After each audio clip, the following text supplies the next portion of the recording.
Doctor रोशन sir को मैं धन्यवाद ज्ञापन करता हूँ और उसके बाद आपकी पूरी टीम को मैं धन्यवाद करता हूँ जिन्होंने निचले तबके के शिक्षकों को, निचले तबके के लेखकों को, निचले तबके के डॉक्टरों को भी एक मुकाम दिया, एक मंजिल दी, एक जगह दी, जो अपनी बात को रखते हैं और अपनी बात को इस तरह व्याख्या कर पाते हैं। मुझे बहुत अच्छा लगा जब मैंने सुना कि केवी स्टूडियो में सारे शिक्षकों को जो भी बेगूसराय में पढ़ा रहे हैं, भले वो नॉर्मल टीचर हों, भले वो प्राइवेट टीचर हों, उन्हें बुलाया जा रहा है और उनका जो है इंटरव्यू लिया जा रहा है, तो मुझे बहुत अच्छा लगा और मैं काफ़ी इम्प्रेसिव भी हुआ इस बात से कि आज मेरा इंटरव्यू है और मुझे आमंत्रित किया गया है। तो इसके लिए मैं आभार व्यक्त करता हूँ आपकी पूरी टीम को, आपको और डॉक्टर रोशन सर को।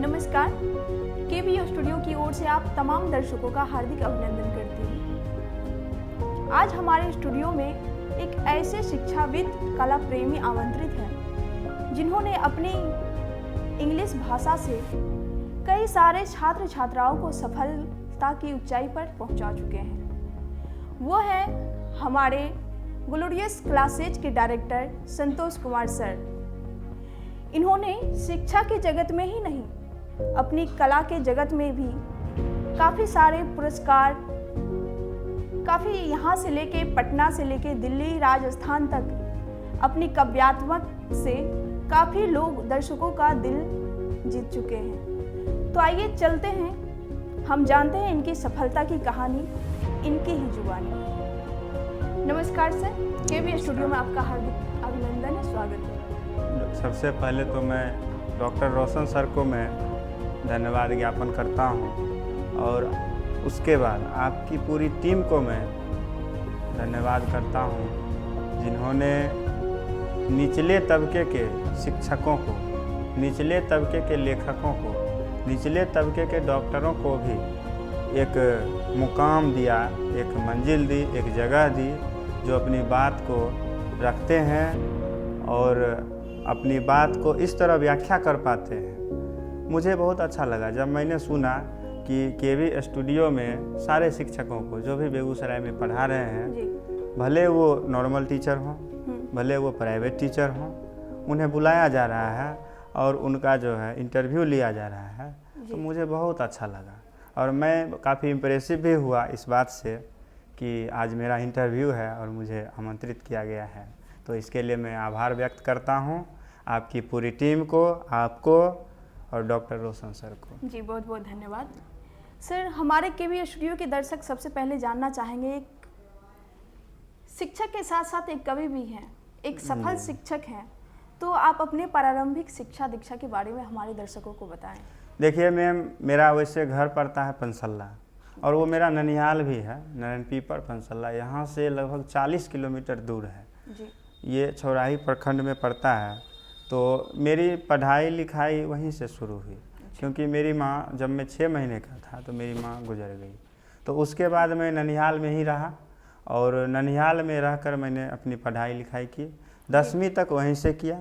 फिर इंटरमीडिएट भी मैंने बगल के कॉलेज सोने सत्तन से किया और जब ग्रेजुएशन की बारी आई तो मैंने समस्तीपुर कॉलेज समस्तीपुर से इंग्लिश में ग्रेजुएशन किया, बीए किया और उसके बाद हमने रोसड़ा से बीएड किया। रोसड़ा में एक कॉलेज है, आप लोग जानते भी होंगे, लक्ष्मी महतो बीएड कॉलेज, तो वहाँ से मैंने अपना जो है बीएड भी कर लिया और इस समय मैं बच्चे को लगभग 3 सालों से, 3 साल ही कहिए, 3 साल से मैं बेगूसराय में पढ़ा रहा हूँ। जी सर, आप शिक्षा के क्षेत्र में एक शिक्षक के रूप में अहम भूमिका निभा रहे हैं, तो इसकी प्रेरणा आपको कैसे मिली? देखिए मैम, सबका अपना अपना अलग अलग सोच होता है जी। तो मेरा भी एक सपना था कि मैं इंजीनियर बनूं, लेकिन वो सपना अधूरा रह गया। मैंने इंग्लिश से ऑनर्स किया। शुरुआती दौर में मुझे लगा कि मुझे इंजीनियरिंग करना चाहिए, लेकिन बाद में जैसे गार्जियन का प्रेशर हुआ कि नहीं, तुम्हें कुछ अलग करना है। लोग क्या करते हैं कि डॉक्टर और इंजीनियर बनते हैं, लेकिन मेरे जो पेरेंट्स थे, मैं आदरणीय नाना जी को याद करता हूँ, उन्होंने मुझे हमेशा ये कहा कि तुम्हें कुछ अलग करना है, अपने लाइफ में कुछ हट के करना है। तो इसीलिए मैंने साहित्य से जुड़ा, लिखना शुरू किया, इंग्लिश से ग्रेजुएशन किया, उसके बाद बीएड किया, और मैंने ये सोचा कि मुझे कामयाबी हासिल करना है, और अगर मुझे कामयाबी नहीं भी मिली तो मैं जिन बच्चों को पढ़ाऊँगा वो ज़रूर कामयाब हों। अर्थात समाज में अगर मुझसे जो बन पाया मैंने किया, अगर वो नहीं हो पा रहा है तो मेरे जो होनहार होंगे, मुझसे जो सीखने वाले होंगे वो करके दिखाएंगे। तो मेरा मकसद बस यही था, समाज को सुधारना, और इसीलिए मैंने इस प्रोफेशन को अपनाया। इसकी शुरुआत तो मैंने 2009 में ही कर दिया था। लेकिन शुरुआती दौर में मैं गांव में पढ़ाता था, गांव से स्टार्टिंग किया। जब मैं वही 10वीं में था तो तब से ही मैंने पढ़ाना शुरू किया, छोटे बच्चे को पढ़ाता था।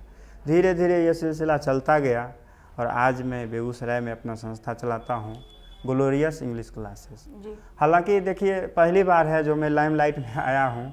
मैं जल्दी प्रचार प्रसार नहीं करता हूँ, ये मेरी खासियत है। मैं बच्चे को ही पढ़ाता हूँ और बच्चे ही मेरा प्रचारक बनते हैं। वही बच्चे से हैंड टू हैंड बातचीत करते हैं और वो बतलाते हैं कि सर किस तरह पढ़ा रहे हैं।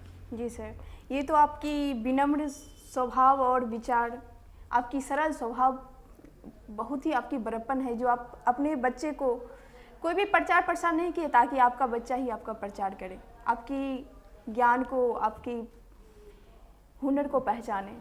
सर, हम जानना चाहेंगे, आप एक सफल शिक्षक भी हैं, शिक्षक के साथ साथ आप एक कवि भी हैं। तो आप कवि का रुझान, आपको कविता लिखना है कि जो बहुत सारी अच्छी अच्छी आपकी कविताएं हैं, तो आप कब से शुरुआत किए, कैसे आप? देखिए मैम, इसकी शुरुआत मैं अपनी एक कविता, छोटी सी कविता से शुरुआत करता हूँ। मैंने खुद लिखी है, ये 4 लाइन की कविता है और इस पर मुझे पुरस्कार भी दिया गया था। बस इसमें कोई सुर ताल है नहीं, लेकिन इसमें बहुत जान है जी। तो मैंने ये राजस्थान यूनिवर्सिटी में पहली बार इसे पढ़ा था और वहाँ मुझे पुरस्कार भी दिया गया था। तो देखिए, इसमें लिखा है, कर तमन्ना कुछ बनने का, कर तमन्ना कुछ बनने का, चाह कर तो देख जरा, चाह कर तो देख जरा, कोई नहीं टपकता आसमान से, कोई नहीं टपकता आसमान से, बस सोच बड़ी हो, बस सोच बड़ी हो। और ये 4 लाइन जो है मेरे लिए प्रेरणा स्रोत रहा। मैं खुद लिखा और मैं इससे आज भी इम्प्रेसिव हूँ। आज भी मैं उसी सरल स्वभाव से हूँ और मैं सिंपलिसिटी में ही बिलीव करता हूँ। डॉक्टर राजेंद्र प्रसाद ने कहा था, plain living plain high thinking, तो उस चीज़ को मैं आज भी अडॉप्ट करता हूँ। और जहाँ तक आपने कहा कि आपको कविता लिखने की प्रेरणा कहाँ से मिली, तो हमारे क्षेत्र के जाने माने रंगकर्मी डॉक्टर अनिल पतंग साहब से मुझे ये प्रेरणा मिली थी। एक बार वो मुझसे मिले थे तो उन्होंने जब मुझे देखा तो वो पहचान भी नहीं पाए कि ये कौन है, क्योंकि मैं बिल्कुल सिंपलिसिटी में हूँ, रहता हूँ, सब दिन से इसी तरह रहा, एकदम सिंपल नॉर्मल कपड़े में था। तो जब वो मिले तो उन्होंने कहा कि तुम्हें कुछ काबिलियत लगता है, क्योंकि उन्होंने मैंने जो कविता लिखी थी वो प्रभात खबर में पहली बार छपी थी जी। तो मैंने जब उनको दिखाया तो वो बोले कि तुम्हें काफ़ी काबिलियत है, तुम लिख सकते हो। और वहीं से 2014 में उनसे मेरी मुलाकात हुई और उसी दिन से जो है मैंने लिखना भी शुरू किया।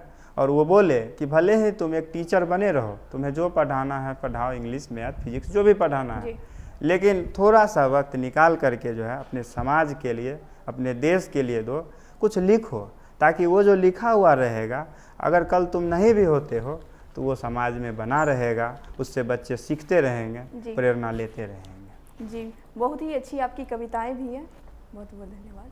सर, हमारे दर्शकों को कोई और भी आपके जो दिल को छूने वाली कविता है, मैं चाहती हूँ आप हमारे बीच रखें।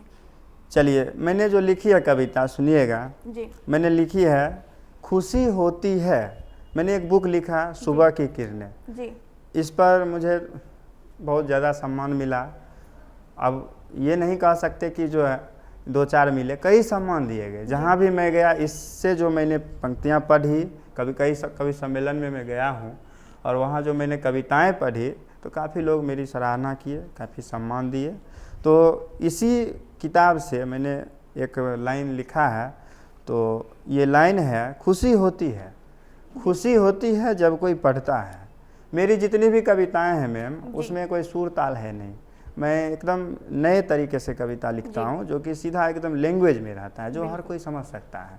तो खुशी होती है जब कोई पढ़ता है, खुशी होती है जब कोई पढ़ता है, बड़ा करने की सोचता है, बड़ा करने की सोचता है, चाहता है कुछ बड़ा बनना, चाहता है कुछ बड़ा बनना, और देखता है बड़ा सपना, देखता है बड़ा सपना। ये लाइन बहुत ही दिल को झकझोरने वाली लाइन है। बिल्कुल सर। और इससे हम दर्शकों को कहना चाहेंगे कि आप प्रेरणा लें। बिल्कुल। हम बच्चों से भी कहेंगे कि जो भी बच्चे देख रहे हैं, लाइव देख रहे हैं, तो वो सीखें, प्रेरणा लें। वो कभी भी जो है अपने सपने को छोटा मत करें। समस्याएं आती रहेंगी, समस्याएं जाती रहेंगी, समस्याओं का काम ही है आना, और समस्या अगर आ रही है तो वही आपको कामयाब भी बनाएगी। जी सर, बिल्कुल। सर, मैं जानना चाहती हूँ, आप बहुत सारे कवि सम्मेलन में गए, बहुत सारे पुरस्कार आपको मिल चुके हैं, तो आने वाली जो युवा पीढ़ी है, जो कवि के क्षेत्र में अपना चॉइस रखते हैं, आप उनको किस तरह से मैसेज देना चाहेंगे? देखिए मैं नवोदित कवियों से कहना चाहूँगा जी, हालांकि मैं भी एक अदना सा कवि हूँ, मैं भी कोई ज़्यादा फेमस कवि नहीं हूँ। मैं I am not a famous poet and I don't mind also. मुझे इसकी भी परवाह नहीं, मैं अच्छा नहीं हूँ, इसका कोई मुझे गुजरेज भी नहीं है। जहाँ भी हूँ सही हूँ।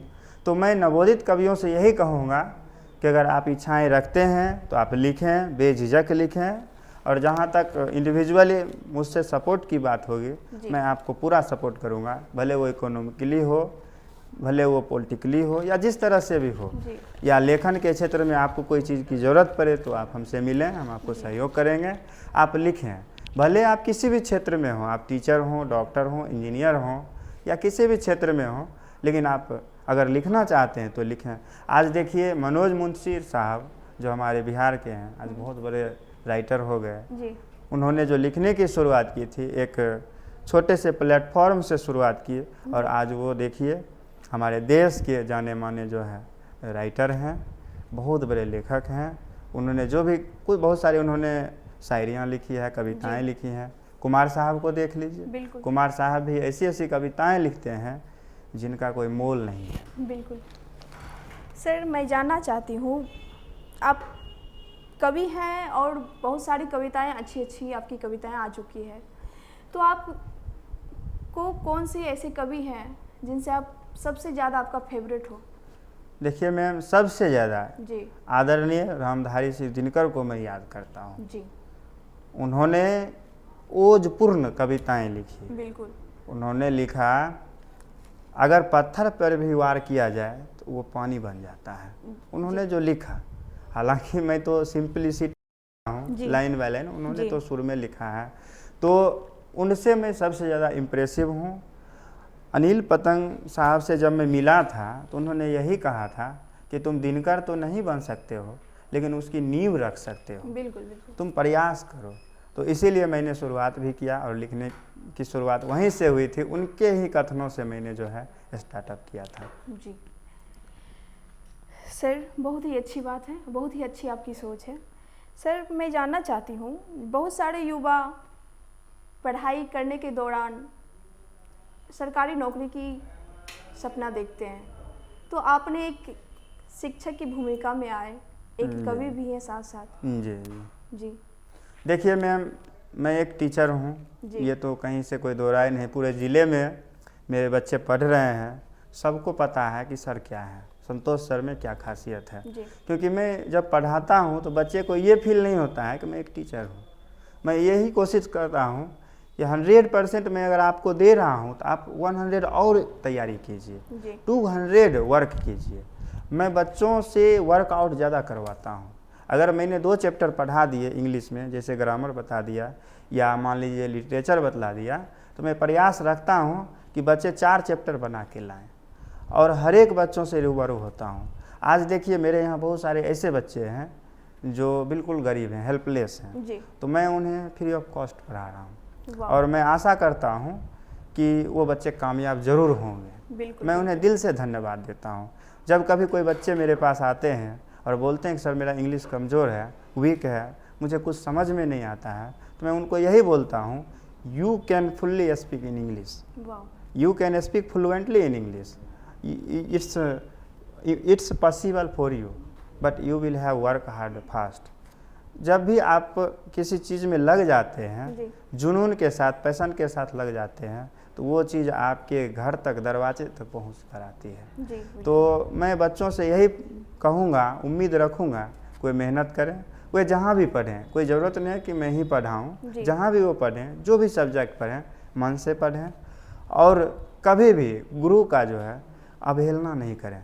आजकल हम देखते हैं कि बच्चे टीचर का अपमान करते हैं जी, और टीचरों में भी हम देखते हैं कि वो लोग पैशन को खो दिए हैं।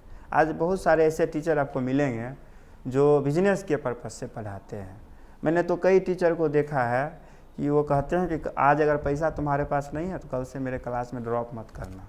लेकिन ऐसा नहीं करना चाहिए, बिल्कुल, बिल्कुल। क्योंकि देखिए हमारा देश इकोनॉमिकली पुअर है, आप जानते ही हैं। जी, इंडिया में बहुत ऐसे बच्चे हैं जो रोड पर हैं, उनको खाने के लिए सोचना पड़ता है कि कल क्या बनेगा, और वैसे बच्चों को जो है शिक्षा देने में लोग हिचकिचाते हैं, हेजिटेट होते हैं। जी। तो ये मुझे कभी कभी बुरा भी लगता है, लेकिन मैं ऐसा नहीं है कि सभी टीचर वैसे हैं। हमारे क्षेत्र में, हमारे एरिया में बहुत ऐसे टीचर हैं जो कि काफ़ी अच्छे हैं, स्किलफुल हैं जी। और वे अच्छे से पढ़ाते हैं।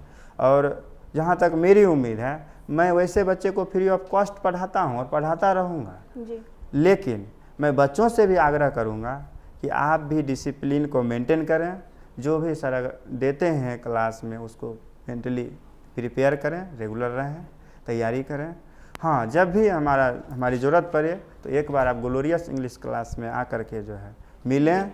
जहाँ तक हमसे सहयोग होगा हम पूरा आपको जो है सहयोग करेंगे। वैसे तो मेरे पास वक्त ही नहीं रहता है, 5 बजे से बैच शुरू होता है, सुबह में 11 बज जाते हैं, फिर काफ़ी थकान होती है। हर एक बैच में मेरे पास कम से कम, ज़्यादा तो नहीं क्योंकि लॉकडाउन था, कुछ बच्चे कम भी गए, 60-70 बच्चे रहते हैं। फिर शाम में 4 बजे से 6-7 बज जाते हैं, तो फिर मैं इंगेज ज़्यादा रहता हूँ, टाइम भी नहीं बचता है कि किसी से मिलें। लेकिन फिर भी मैं कोशिश करता हूँ कि जो भी बच्चे मेरे पास आते हैं उनको हम अलग से पढ़ाएं। संडे को हमने जो है वीकली क्लास रखा है। जो बच्चे वीक हैं पढ़ने में या जिन्हें क्लास में समझ में नहीं आती है, तो उनके लिए हमने 2 घंटे का क्लास रखा है, 1 घंटा सुबह और 1 घंटा शाम। जी, तो बॉय का सुबह में रहता है और गर्ल का शाम में। तो मैं उनसे रूबरू होता हूँ, मैं उनसे पूछता हूँ कि कहाँ आपको प्रॉब्लम है। जो आपने क्लास किया, 6 डेज जो आपने क्लास किया, क्लास में जो आप अटेंड हुए, तो उसमें आपको कहाँ फॉल्ट नज़र आया, या हम में भी कोई कमज़ोरी है, कोई कमी है, फॉल्ट है, तो आप हमें बताएं। जी, मैं यही प्रयास करता हूँ कि अगर आप बेझिझक बोलेंगे तो इससे हम भी सुधार कर लेंगे जी, और आप भी सुधार कर सकते हैं। बिल्कुल, और इसी वजह से जो है हर बार हमारा जो रिज़ल्ट बनता है वो टॉप अप रहता है, 90+ रहता है हर एक बच्चे का। जो भी बच्चे मेरे यहाँ आते हैं वो एक बिलीव के साथ आते हैं और उन्हें पता है कि सर में क्या कमी है और सर में क्या मेरिट है, ये दोनों चीज़ उनको पता है। जी, तो हम 90+ देने का दावा करते हैं। हाँ, मैं ये नहीं कहूँगा कि जो बच्चे नहीं पढ़ेंगे तो उनको मैं 90+ दे दूँगा। जी, जो बच्चे पढ़ेंगे उनका 90+ आएगा, लेकिन अब जो पढ़िएगा ही नहीं तो मैं कहाँ से लाऊंगा, क्योंकि आप खुद मेहनत जब नहीं करते हैं इसमें हमें प्रॉब्लम होती है। बिल्कुल, और अभी के दौर में ज़्यादा बच्चे को डांटना भी तो सही नहीं है। नहीं। अगर हम ज़्यादा डांटते हैं तो बच्चे यहाँ से वहाँ, वहाँ से वहाँ करने लगते हैं कि सर अच्छा नहीं है, ये नहीं है, वो नहीं है। तो इस चीज़ को हम लोग जो है थोड़ा साइड रखते हैं, बैकअप रखते हैं। जी। सर, मैं जानना चाहती हूँ, जैसे कि 2 सालों से लॉकडाउन, कोरोना वायरस की वजह से लॉकडाउन लगा रहा, और आप एक अच्छे शिक्षक के साथ साथ समाज सेवक भी हैं। जैसे कि गरीब बच्चों को आप फ्री ऑफ कॉस्ट जी, सेवा करते हैं, उनको उनकी सफलता की ऊंचाई तक पहुंचाते हैं। तो मैं जानना चाहती हूँ, आप ये 2 साल लॉकडाउन के बीच 2 साल आप कैसे गुजारे? क्या आपको? देखिए, इकोनॉमिकली मैं कहूँ तो मैं भी कोई ज़्यादा स्ट्रॉन्ग नहीं हूँ, जी, लेकिन ईश्वर की दुआ है कि जब भी मैं क्लास लेता हूँ तो एक पैशन के साथ लेता हूँ। और जैसे ही मैं अगर क्लास में एंट्री किया तो 1 से 2, 2 से 4 बच्चे आने लगते हैं। और होता क्या है कि मंथली, जैसे हम मंथली बेस पे पढ़ाते हैं, हमने इंस्टॉलमेंट में नहीं पढ़ाया, कभी नहीं पढ़ाया। इंस्टॉलमेंट मैंने कहा कि कभी नहीं पढ़ाना है, मंथली पढ़ाना है। तो उसमें बच्चे खुद ब खुद जब मंथ कंप्लीट हो जाता है तो खुद ब खुद पेमेंट पे कर देते हैं, और इसी से हम लोगों का जो है खर्च चलता है। और इसके अलावा मैं जो राइटिंग करता हूँ उससे भी कुछ पैसे आ जाते हैं। हालांकि उससे जो है पॉसिबल मनी नहीं आता है, लेकिन रिक्वायरमेंट के लिए जो भी चीज़ ज़रूरत पड़ती है वो आ जाते हैं, क्योंकि साइड से मैं स्किलफुल जो राइटिंग करता हूँ और उसके भी कुछ पैसे मुझे आते रहते हैं। सर, जैसे कि आप अभी बताए बहुत सारे बच्चे में कमियां होती है जो कि अपनी गुरु की अवहेलना करते हैं, लेकिन बहुत सारे ऐसे भी गुरु होते हैं, सच में आप बताए, जो कि पैसे के कारण गरीब बच्चों को सीधे निकाल देते हैं अपने इंस्टीट्यूट से। तो उन वैसे गुरुओं को आप क्या मैसेज देना चाहते हैं? देखिए ma'am, I don't criticise any other teachers because they are also preceptor of the students. तो मैं यही कहूँगा कि मैं उन शिक्षकों से यही कहूँगा कि आप पढ़ाएं, पैशन के साथ पढ़ाएं। अगर आप में जुनून होगा, अगर आप बच्चे को 100% देंगे तो एकदम वो बच्चा खुश नसीब होकर, एकदम खुश होकर के आपका पे करेगा। भले वो नहीं भी करे तो उसके गार्जियन आकर खुद आपको अफोर्ड करेंगे। तो इसलिए मैं उनसे यही गुजारिश करूँगा कि कभी कभी बच्चों में क्या होता है कि अगर मंथली नहीं मिला या मान लीजिए इंस्टॉलमेंट में आप ले रहे हैं, तो गरीब बच्चे हैं नहीं दे पाते हैं, इस महीना नहीं हुआ, अगला महीना हुआ, तो आप थोड़ा वेट कर लें, उनको बताएं, उनको समझाएं कि हमें भी ज़रूरत है, और उन्हें निकालें नहीं, क्योंकि इससे क्या होता है कि उसमें निगेटिविटी चला जाता है और वो बच्चा जो है निगेटिव की ओर चला जाता है। आजकल हम देख रहे हैं कि लोग, बच्चे सब आईफोन ज़्यादा चला रहे हैं और आईफोन का यूज मिसयूजिंग करने लगे, यूज कम और मिसयूज ज़्यादा करते हैं। तो अगर आप मान लीजिए इंस्टीट्यूट में पढ़ा रहे हैं, कोई बच्चा अगर पुअर है, वीक है, मान लीजिए वीक है, तो आप उनको पढ़ाइए, रेगुलर पढ़ाइए।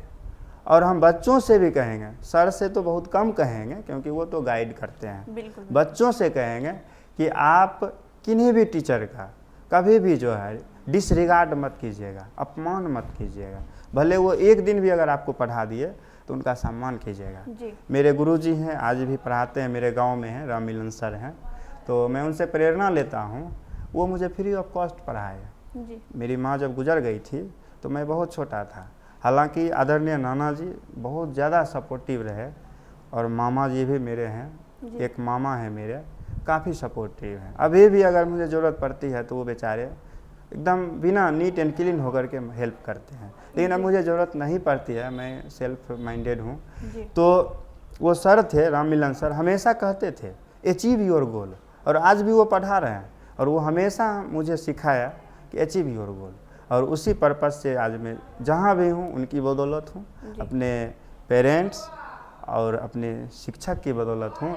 इसीलिए मैं कहना चाहूँगा कि आप जो भी बनते हैं वो शिक्षक की वजह से बनते हैं, तो इसीलिए आप शिक्षक का सम्मान करना सीखें, और जब आप सम्मान करेंगे तो वो सर आपको कभी नहीं निकालेंगे, कभी आपको इंस्टीट्यूट से नहीं निकालेंगे। जब आप उनके प्रति पॉजिटिव हो जाएंगे, उनके प्रति आप क्यूरियस हो जाएंगे, तो आपको कभी वो जो है आप अलग नहीं करेंगे। बच्चे लोग क्या करते हैं, क्लास में कुछ और बोल रहे हैं, बाहर जाकर कुछ और बोलते हैं।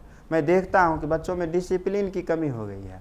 आज जो बच्चे हैं वो बच्चे क्लास से निकलने के बाद टीचर क्या, किसी का भी, अपने पेरेंट्स का भी सम्मान नहीं करता है। तो इससे क्या होता है कि एक माहौल जो है निगेटिविटी में क्रिएट हो रहा है। तो इसीलिए मैं जब लिखता हूँ, कभी कभी मुझे टाइम मिलता है तो मैं कविताएं लिखता हूँ, ऑनलाइन लिखता हूँ, कभी कभी मेरी कविता कादम्बनी में या हंस में, बहुत सारी पत्रिकाएं हैं जिसमें छपते रहती है, तो उसमें मैं लिखता हूँ, मैं अपना दर्द बयां करता हूँ। एक बार मैंने लिखा था कि मुझे दुख होता है कि मैं इस क्षेत्र में हूँ, मैं इस विधा में हूँ, मैं शिक्षा के क्षेत्र में हूँ। ये शिक्षा का क्षेत्र आज दूसरी ओर जा रहा है। पहले अंग्रेज लोग शासन चलाते थे, आज शिक्षा के माहौल से बच्चे लोग शासन चला रहे हैं। आज देखिए बहुत ऐसे घर में आप देखिएगा, बच्चे ही गार्जियन को गाइड कर रहे हैं। बच्चे बोलेंगे ये मोबाइल चाहिए, बच्चे बोलेंगे ये कपड़ा चाहिए, ये ड्रेस चाहिए। उन्हें ये नहीं पता है कि ड्रेस मायने नहीं रखता है, जी बिहेव मायने रखता है, बिल्कुल। पर्सनालिटी मायने रखता है। आज देखिए खान सर को देख लीजिए, बिल्कुल सिंप्लिसिटी में है। आज जितना वो यूट्यूब से कमा लेते हैं शायद ही कोई यूट्यूबर कमाते जी, होंगे, और फिर भी वो सिंप्लिसिटी में है, एक अच्छे टीचर हैं। सर, हमारे केबी स्टूडियो के दर्शक जानना चाहते हैं, आप एक शिक्षक भी हैं और कवि भी हैं, तो आप भविष्य में सबसे ज़्यादा किन से लगाव है आपको? देखिए, मैं इसके लिए मैं आपसे मैम कहना चाहूँगा, जी आदरणीय हरिवंश राय बच्चन की एक कविता है, जी तो 2 लाइन की है। तो देखिए वो उन्होंने क्या लिखा है। उन्होंने कहा है, कविता से रोटी नहीं पाओगे। उन्होंने बहुत अच्छी लाइन लिखी है, कविता से रोटी नहीं पाओगे, पर अगर कविता पढ़ोगे तो सलीके से खाओगे। कहने का मतलब ये है कि हम कितनी भी कविता कर लें, आपके सामने लंबी चौड़ी बातें कर दें, लेकिन कविता से कोई जी नहीं पाया, जी ही नहीं पाता है। आप जान लीजिए रामधारी सिंह दिनकर को हम लोग जानते हैं कि वो राष्ट्र कवि थे, लेकिन आप जान लीजिए वो सांसद भी थे, जी और ये भी जान लीजिए वो भी चुके हैं, भागलपुर यूनिवर्सिटी के कुलपति थे। बहुत जगह उन्होंने, मुजफ्फरपुर यूनिवर्सिटी में भी उन्होंने पढ़ाया, बिहार विश्वविद्यालय में, तो एक टीचर भी थे। तो कहने का मतलब है केवल एक कवि होने से आज का जो प्रोफेशन है उसमें आप नहीं जी पाइएगा, आज का जो लाइफ स्टाइल है उसमें आप नहीं जी पाइएगा। तो इसलिए हमें शिक्षक टीचिंग लाइन जो है अपनाना पड़ा, और हम इस लाइन से जुड़े हुए हैं ताकि भविष्य में खुदा न खास्ते अगर हम कोई मंजिल को हासिल नहीं भी कर पाए तो हमारे बच्चे कामयाब हों, वो उस चीज़ को कामयाबी से अपनी कामयाबी लेकर आएँ, वो उस क्षेत्र में कामयाब हों। जी सर, आपकी बहुत सारी ऐसी कविताएं हैं जो कि हमेशा दिल को झकझोर के गमगीन कर देती है, इसकी क्या वजह है? देखिए मैम, मैंने शुरुआती दौर से ही, जब मैं छोटा था जी तब से ही मैंने संघर्ष को देखा है। अब संघर्ष क्या होता है, कहा जाता है स्ट्रगल इज योर लाइफ, ऐसा माना गया है। लेकिन मैंने ये देखा गांव में, कस्बे में देखा, मैं गांव में रहता था, ज़्यादातर गांव में ही मेरा समय बीता है। तो मैंने देखा कि बच्चों में क्या होता है कि 2 तरह के विचार आते हैं, एक पॉजिटिव और एक निगेटिव। जी तो बच्चे क्या करते हैं, हमेशा निगेटिव की ओर जा रहे हैं, जाते रहते हैं, कभी ये नहीं सोचते हैं कि हमारा फ्यूचर क्या है। आप किसी बच्चे से पूछिए आपका एम क्या है, वो जवाब ही नहीं दे पाएगा, वो कुछ भी नहीं बोलता है। और हमारे जो पेरेंट्स हैं वो यही कहेंगे कि वो इंजीनियर बनो, डॉक्टर बनो, इतना ही कहेंगे, उन्हें खुद पता नहीं है कि आगे क्या करना चाहिए। किसी भी गार्जियन में ये पता नहीं है, उनको ये जानकारी नहीं है कि क्रिकेटर भी बनना चाहिए, एक राइटर भी बनना चाहिए, एक पोएट भी बनना चाहिए, या एक मान लीजिए एक्टर भी बनना चाहिए। उनको ये पता नहीं है, लीडर भी बनना चाहिए। तो ये चीज़ उन्हें पता नहीं है, वो सोचते हैं कि बकवास की चीज़ है। लेकिन मैं उनको ये कहना चाहूँगा कि अगर आपके बच्चे दूसरे विधा में, अगर दूसरे क्षेत्र में जाना चाह रहे हैं तो आप उनको इनकरेज कीजिए, डिस्करेज मत कीजिए। क्योंकि अगर आप डिस्करेज करेंगे तो वो बच्चा ना तो ये बन पाएगा ना तो वो बन पाएगा, बीच में रह जाएगा। इसीलिए जिस क्षेत्र में वो जाना चाहता है उसी क्षेत्र में आप उनको प्रोत्साहित कीजिए, उनको रिगार्ड कीजिए, उनको कहिए कि आप इस क्षेत्र में आप कामयाब हो सकते हैं। जी सर, हम जानना चाहते हैं, बहुत सारे ऐसे स्टूडेंट होते हैं जो कि सब्जेक्ट को लेके कंफ्यूज रहते हैं जी। और आप इंग्लिश के बहुत ही अच्छे शिक्षक हैं, तो आपने इंग्लिश सब्जेक्ट को कैसे आपकी रुझान हो गई? मैम, मेरा जो है जितना इंग्लिश के प्रति रुझान है उतना ही हिंदी के प्रति, जैसा मैंने आपको बताया। तो इंग्लिश के प्रति मेरा जो रुझान हुआ, जब मैं समस्तीपुर कॉलेज में था तो वहाँ एक सर हैं प्रभात सर, जो इंग्लिश के बहुत अच्छे राइटर भी हैं, प्रोफेसर भी हैं, पी कुमार उनको कहा जाता है। तो उन्होंने कहा, एक बार मेरे पास पैसे नहीं थे, तो उन्होंने कहा कि बेटा तुम्हारे पास जब पैसे नहीं हैं तो तुम ये कविता वगैरह कर रहे हो, इससे क्या होने वाला है। तुम्हारे पास जब फ़ी देने के लिए पैसे नहीं हैं तो तुम क्या कर सकते हो, what can you do with Hindi. तो in this case I had to decide to teach English. तो उन्होंने कहा तुम इंग्लिश पकड़ लो, जब इंग्लिश पकड़ लोगे तो कॉमर्स का बच्चा हो, चाहे आर्ट्स का बच्चा हो, चाहे साइंस का बच्चा हो, 100% तो नहीं, कम से कम 30% तो ज़रूर आएगा। और आज के दौर में without English you can't do anything in your life. तो इसीलिए जो है मैंने इंग्लिश को चुना, और मैंने डिसाइड कर लिया कि मुझे इंग्लिश के क्षेत्र में मुझे बहुत आगे जाना है। इंग्लिश को इतना आगे ले जाना है कि जो भी बच्चे हमसे जुड़ेंगे, कोई ज़रूरत नहीं है कि 200 बच्चे हमसे जुड़ जाए, 10 बच्चे ही जुड़े, लेकिन वो इंग्लिश में इतना अच्छा हो जाए कि किसी भी इंटरव्यू में जब वो जाएं तो वहाँ वे 100% सक्सेसफुल होकर आएँ। सर, आप हमारे स्टूडियो में आए जी, और अपनी बात को रखे, केबी स्टूडियो के तमाम दर्शकों तक अपनी बात को पहुँचाएँ। जी जी। तो ये मुहिम डॉक्टर सर के लिए आप क्या कहना चाहेंगे? देखिए, सबसे पहले तो मैं कहना चाहूँगा कि डॉक्टर रोशन सर एक पहले और इस एरिया के सबसे फेमस लोगों में एक हैं जिन्होंने इस मुहिम को शुरू किया है। जी।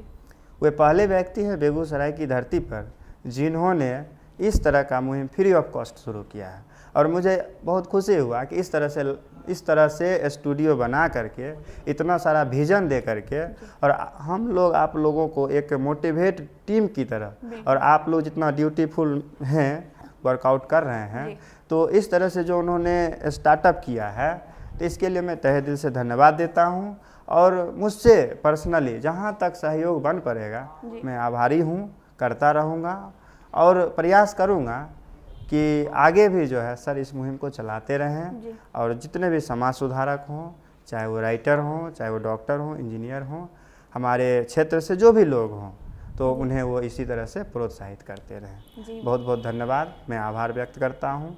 Thank you. जी, आपको भी बहुत बहुत धन्यवाद हमारे केबी स्टूडियो की ओर से।